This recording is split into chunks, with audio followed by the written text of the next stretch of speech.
e eu sou uma multidão, né, que é uma frase do Guattari. Então, nós somos uma multidão porque nós também somos compostos por múltiplas partes. Os encontros que fazemos, ou as afecções que fazemos, para usar uma palavra mais filosófica, é que determinam os nossos afetos. Então, esse determinam, quer dizer, eles produzem os nossos afetos, né? E os nossos afetos variam para mais e para menos, no sentido da expansão e no sentido da diminuição da potência. O aumento da potência é a alegria e a diminuição da potência é a tristeza. Ser passivo é uma coisa que a gente pode estar o tempo todo sendo passivo, determinado a partir do exterior. Os homens frequentemente são determinados a partir do exterior. Mas ele vai valorizar a atividade. E essa atividade, ela ocorre preferencialmente na vida social, na vida política, né? Mais do que no isolamento. E a definição do afeto é uma modificação do corpo, a gente está sempre interagindo e, portanto, sempre se modificando. Uma modificação do corpo e sua ideia. Como não tem modificação do corpo sem ideia, sem pensamento, o que Spinoza está dizendo? Que nós somos um corpo afetivo e que ser um corpo pensante e ser um corpo afetivo é a mesma coisa. E que, portanto, o afeto é a nossa primeira ideia, o afeto é o nosso primeiro pensamento. Então, quando a gente se afeta, a gente já está pensando. Então, nos termos de Winnicott, a mente é uma função do psiquessoma. É bem próximo, né, do que Spinoza acabou de apresentar. Nós somos um psiquessoma, ou seja, o psiquismo é a elaboração imaginativa da atividade somática, definição que o Winnicott dá, e a gente tem, o ser humano tem claramente essa função de pensar sobre isso, que em Spinoza vai ser ideia da ideia, né? Ter ideias da ideia. Então é claro que, na medida em que eu idealizo e me frustro com o real por conta de uma idealização, aí a gente vai misturando paixão, afeto passivo, entusiasmo, afeto ativo. Olha que interessante ter essas ferramentas para perceber justamente como, em cada complexo afetivo, a gente pode perceber os aspectos bons e cuidar deles e perceber, o que leva a eles? Em que condições eu me sinto assim? E os afetos ruins, que muitas vezes não é tão difícil assim a gente parar de idealizar, parar de comparar com o modelo ideal, de ter esse pensamento metafísico.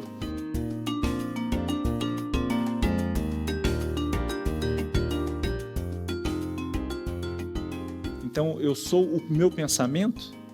Então, até antes de pensar na concepção, tipicamente, né, da filosofia ocidental que ganhou força com Descartes, com Kant, enfim. Então, pensar é pensar segundo uma determinada razão, que é um conjunto de regras. Então, se eu não penso, ou antes de pensar, eu não sou. E aqueles que não pensam, porque são considerados à margem desta forma de pensar. É só olhar para a história da humanidade e a gente vai ver países sendo invadidos, povos sendo escravizados, em nome exatamente dessa ideia de razão.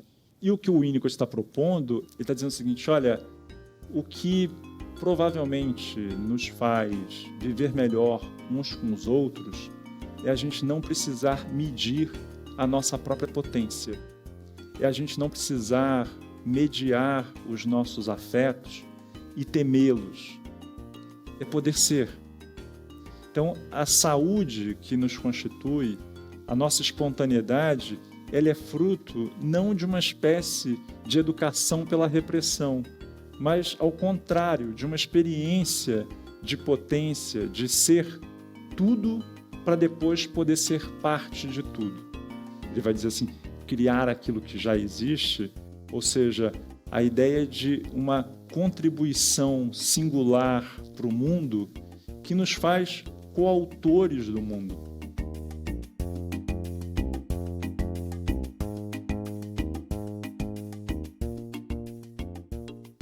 Nós somos modos de Deus. Tudo está em Deus. Assim. Apesar de serem coisas singulares, todas fazem parte da mesma imanência. Não tem metafísica como para Platão. Está tudo no mesmo plano real de imanência. Né? E cada um desses modos, ele quer se manter na existência. E é isso que, para Spinoza, nós somos um impulso vital, como diria o Winnicott, que lembra muito as ideias do Spinoza. Nós somos uma força de existir, de perseverar no ser. É isso que ele chama de conatos. Então, veja, a alegria é quando eu encontro um outro corpo e ele se compõe com o meu. E aí aquilo é bom, aumenta a minha potência. O que é a potência para Spinoza? Capacidade de pensar e agir. Imagina, alguém está numa relação tóxica, sei lá, uma mulher com um marido assim, que oprime e tal, e é violento. Aí aquilo é uma relação tóxica, entristece o que ela fica triste. Então é um mau encontro. Imagina se ela sai dali e encontra um coletivo de mulheres. Outro dia eu vi na televisão que são rendeiras, uma outra relação. Aquilo traz alegria, um encontro que compõe. Ela se sente mais empoderada. Ela pode ser ela mesma. Porque quando vem de dentro, perceba, quando a alegria vem de dentro da minha natureza, ela vai pegar todo o meu corpo. Quando eu faço uma coisa que eu gosto, eu fico feliz em casa, entendeu? Eu fico bem em geral, eu alegro todo o meu corpo quando sai de dentro. O Spinoza fala, uma disposição interna da mente, da minha natureza. Quando sai da minha natureza, é ativo. Quando vem de fora e eu não consigo relacionar com a minha natureza, simplesmente dependo daquilo, como de uma droga, quando sou dependente, é uma alegria parcial, só uma parte, e passiva.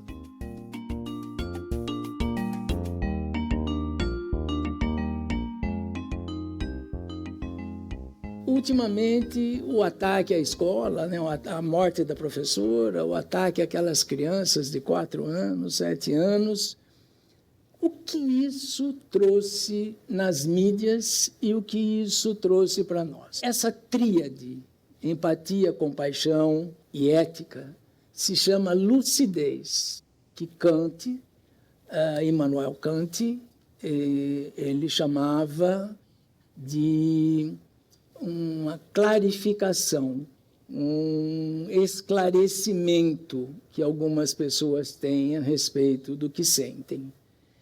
Quem não forma essa tríade, empatia, compaixão e ética, não consegue ter uma posição sobre aquilo.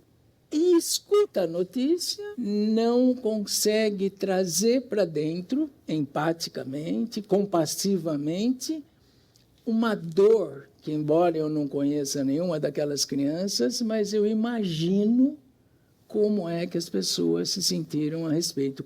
Qualquer dor, principalmente dor psíquica, qualquer perda, qualquer separação, ela tem que ser enlutada.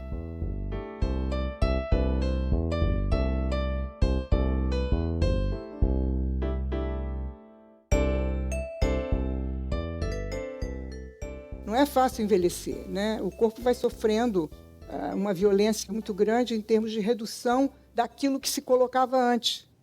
Mas como é que a gente faz isso? Porque a grande dificuldade que a gente tem é perder, né? Perder as coisas, na medida que a gente vive numa sociedade que o negócio é agarrar, né? Agarrar as coisas, reter as coisas. O bebê, quando nasce, ele tem um reflexo de preensão. E qual é a tarefa, ou qual deveria ser a tarefa, e qual é a tarefa de alguns grupos sociais, alguns outros, como, por exemplo, os indígenas, né? Eles ajudam a viver no coletivo. Para você poder viver o coletivo, que é uma experiência que a gente não tem nesse campo social nosso, é preciso que a gente abra mão dessa capacidade de segurar as coisas, né? Aprenda a soltar as coisas, aprenda a confiar que a gente pode ficar em pé, né? Aprenda a confiar que a gente pode andar com as nossas próprias pernas. Só que isso é um movimento que é retirado de nós na medida em que a gente está o tempo todo sendo convocado a depender de determinado olhar para se sentir, né, com o direito de existir. Eu gosto muito da ideia espinosista da alegria como força maior. Quer dizer, recuperar no envelhecimento essa capacidade, né, de sustentar a alegria, né, através dos encontros que nos potencializem, desse estado infans que nos habita. É preciso que a gente possa respeitar esse movimento da juventude, que não é uma juventude, é uma jovialidade, mas que está em nós, né? Dessa criança que inventa mundo, de poder sustentar isso num modo de produzir com isso vida. Como é o brincar na infância, como ousar, a criança desacomoda e isso é crucial para a sua estruturação e é crucial também para a cultura. O Freud nos diz que a criança, quando ela brinca, ela produz uma transformação do mundo. Que é a criança, ela apoia o seu fantasiar em objetos concretos. E o Alfredo Jerusalinski, ele, num livro chamado Psicanálise e Desenvolvimento Infantil, lembra a música do Chico Buarque, João e Maria, que diz, agora eu era herói. As crianças introduzem o seu brincar por essa lógica, agora eu era. Agora eu brinco de ser, de encarnar os ideais que para mim já estavam antecipados, mas que eu ainda não tenho condições de realizar. Ou seja, é preciso que se produza uma certa falta, que se produza, a princípio, um certo tédio, que se produza, a princípio, esse momento em que ainda não se tem a resposta, para que sob esse fundo de ausência, se produza uma invenção. É que a criança se dê o direito de transformar a realidade. Então, uma criança entuchada de objetos, ela é privada de sonhar. E depois, vejam, é muito importante quando a infância finda, poder ir para o mundo com o sonho de transformá-lo. E por isso é tão importante que a gente crie crianças desejantes, curiosas, questionadoras e brincantes, e não crianças que simplesmente respondam a comandos.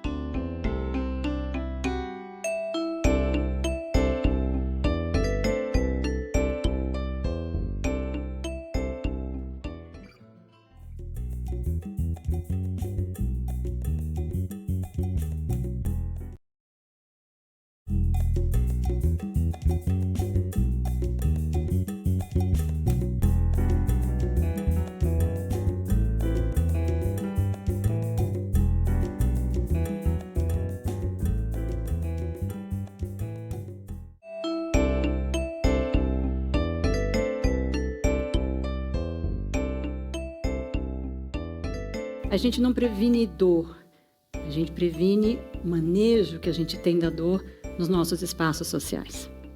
O problema não é sofrer. O problema é sofrermos sozinhos, estigmatizados, isolados, sem suporte, sem espaço, sem reconhecimento, sem ritualização. Isso é que nos adoece. O grande desafio está em pensarmos as relações digitalizadas e a manutenção, o florescimento das intimidades. Nós estamos adoecendo não porque estamos indo para o mundo digital, mas porque estamos abandonando a intimidade. É isso que nos coloca em perigo, não isso. E enquanto a gente não cuidar disso, não só a digitalização, mas todo e qualquer processo de evolução, transformação social, vai trazer problemas, vai trazer adoecimento. Porque ameaçados, desprotegidos, desamparados, adoecemos. Então, a tecnologia, se por um lado ela causa toda essa anestesia, essa defesa, né, esse distanciamento social, ela também muitas vezes traz alguma coisa que a gente não está encontrando dentro de casa. Quantas são as crianças que, às vezes, nos seus pares, seja no WhatsApp, seja no TikTok, seja no grupo do Instagram, encontra nas pessoas com quem ele se identifica, com quem ele compartilha, ele encontra caminhos, diálogos, validação, não banalização, espaço para expressar a sua dor, que infelizmente e por algum motivo, dentro do seu núcleo físico real, ele não está conseguindo ter, porque muitas vezes os adultos estão não só ensimesmados na sua própria dor, mas muitas vezes assustados com a proximidade do confronto com a dor daquela criança espelhando a sua própria.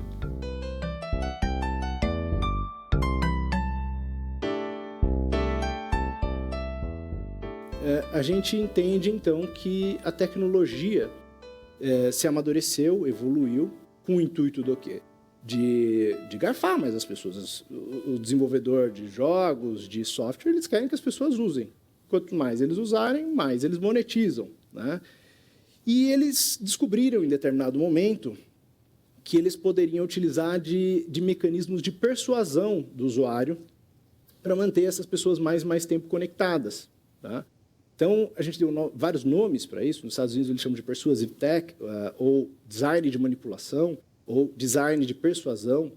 Então, são elementos que estão lá presentes na tecnologia, a gente não vê, eles são implícitos, mas com o intuito de gerar, garfar a nossa atenção e perpetuar o nosso uso. A gente trabalha o mês inteiro para obter uma gratificação monetária no final do mês. Então, isso vem com algum esforço, né, com algum espaçamento. E no mundo tecnológico, o nosso cérebro, aquele sistema que processa o prazer, é bombardeado. Nada se compara à frequência com a qual o nosso sistema de recompensa é bombardeado pelo prazer quando a gente compara com a tecnologia. Então, é uma briga desigual. E quando a gente pensa isso no cérebro de uma criança, o mundo se torna muito chato.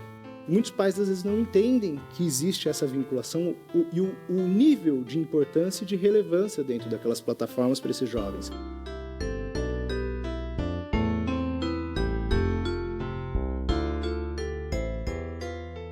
A gente está olhando a pessoa através daquela tela ali de computador, do celular. E esse distanciamento físico, ele potencializa o distanciamento emocional. Então, é diferente quando eu estou aqui, eu tenho um conflito com você e eu começo a falar algumas coisas, eu tenho acesso à sua expressão facial. Eu sei o que você está sentindo, ou eu consigo imaginar que você está ficando brava, que você está ficando vermelha, nervosa, você não está gostando daquilo que eu falei. Então, esse contato com o sentimento do outro, que muitas vezes eu tenho nos ambientes presenciais, não existem na internet ou são reduzidos. Existe ali uma redução da cyberempatia. As pessoas são menos empáticas na internet, porque muitas vezes há essa sensação de que eu estou lidando com um avatar, com uma foto, com uma figurinha, e não com uma pessoa, né? Como nós, que estamos aqui de carne, osso, que sente, que sofre, que não concorda com o outro, né? Que muitas vezes demonstra esses sinais, né, na relação com o outro. É possível, né, a gente formar essas pessoas que são mais éticas na vida real, na vida virtual, desde que a gente coloque um esforço, né, desde que a gente planeje essa convivência, de que a gente coloque o nosso olhar enquanto educador, enquanto famílias, que a gente foque o nosso olhar para essas questões.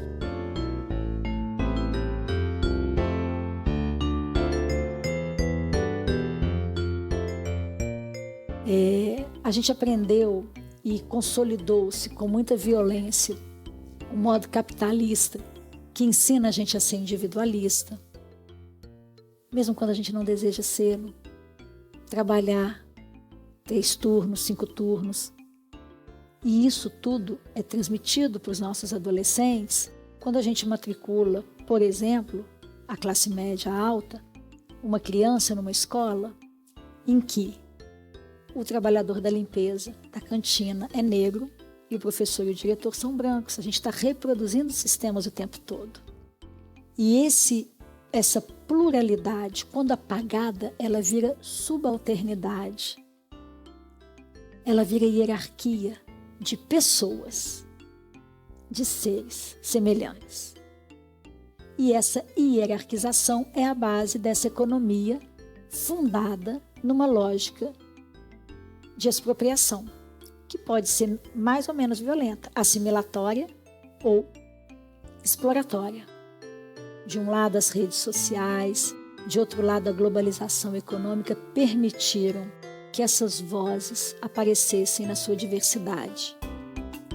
E os adolescentes e jovens têm sido, os Mapuche, por exemplo, no Chile, os pivôs, vocês estão acompanhando também no Irã, todo o movimento da juventude feminina, tem sido os pivôs de um grito que sacode as estruturas do mundo ocidental.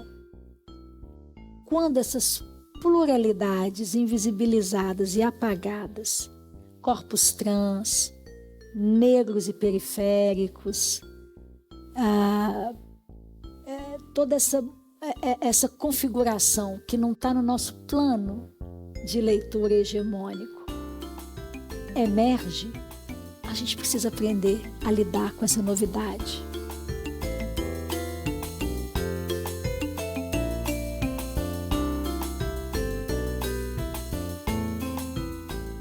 E em todos esses lugares, talvez porque o meu olhar seja assim, eu encontrei, claro, muita guerra, muita tragédia, mas eu encontrei também muita vida. E isso me impressionava mais do que a guerra. Eu comecei a dizer que eu era correspondente de paz, não de guerra, porque dentro dessas guerras eu buscava a sobrevivência. A minha talvez questão maior, como essa história começou, foi buscar como é que as pessoas vivem. Como elas morrem, nós sabemos, não é? Mas como é que elas vivem em guerra e como é que elas sobrevivem à guerra no dia a dia? As pessoas precisavam contar as histórias. As pessoas precisavam, às vezes, escrever, reorganizar todo o caos para dar sentido àquilo que parecia não ter sentido, Então, a escrita ajuda muito com isso. Você via, por exemplo, a leitura como um portal para o mundo. E o Paquistão tem uma história longa, tradição de oral. Os pashtuns só tiveram escrita a partir do século XV. E você tem ali essa contação de histórias diária ao redor do fogo, antes de dormir, principalmente entre as mulheres. Há milênios que as mulheres passam para suas filhas, para suas sobrinhas e netas e bisnetas, as histórias e lendas que vêm desses povos da antiguidade que passaram por ali. E essas histórias falam de reinos grandiosos que já existiram no Afeganistão, falam de mulheres poderosas, e é uma forma, essa contação de histórias, de você passar a tradição, o orgulho do seu povo, mas também de você curar, você colocar em perspectiva um momento que é tão ruim dentro de uma história milenar e que é passageira.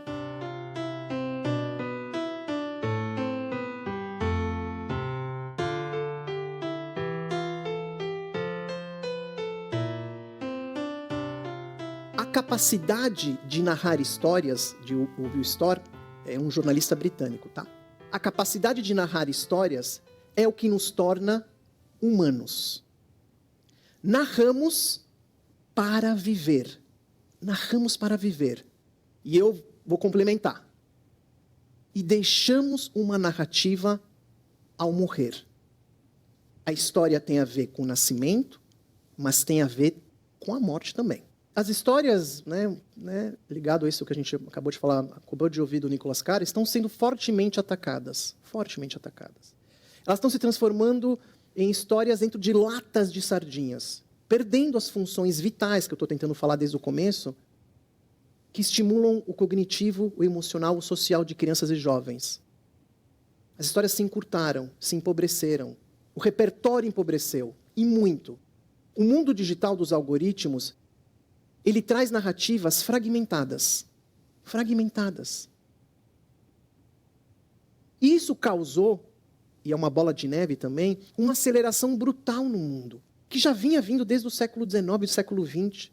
O Walter Benjamin, no século XX, falava lá num texto dele dos anos 30 do século XX, sobre a morte, por exemplo, que cada vez mais as pessoas querem acelerar o luto e o enterro das pessoas.